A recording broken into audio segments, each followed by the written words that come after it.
Me tiré muchos años en paro porque me dieron unos ataques epilépticos y me dieron una discapacidad por ataque epiléptico y no encontraba trabajo a todo otro y entré en Mansol y mira, muy bien, la verdad.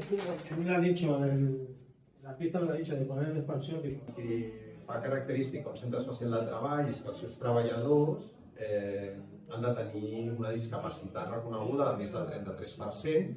En el nostre cas, a part de la discapacitat, hem apostat perquè siguin persones que siguin vulnerables des d'una perspectiva social. Al final, l'objectiu de Mansol, som una empresa, és a dir, som SL, però l'objectiu no és tant generar un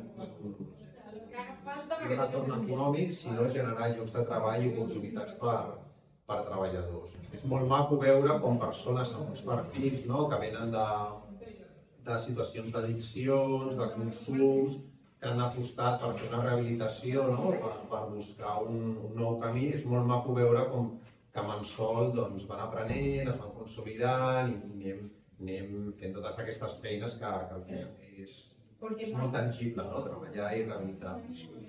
Cada uno ha tenido su vida y ha tenido sus cosas privadas y cada uno pues en el trabajo somos todos igual y ya está.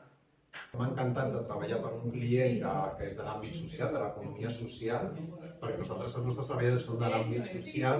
Per tant, és una manera molt maca de tancar el cercle, persones que estan en un procés de reinserció, treballen per pisos per persones que també van destinats a un públic de risc d'exclusió. Per tant, jo crec que és un encaix perfecte.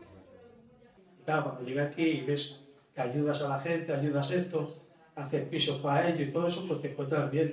Agraïts perquè hi hagi iniciatives com Habitat 3 que aposten per donar l'oportunitat a persones que en el mercat ordinari, tant de l'habitatge com del professional, no ho trobarien. Per tant, és ideal que hi hagi aquest tipus d'iniciatives que donin aquesta esperança a persones que en altres llocs no ho trobaran.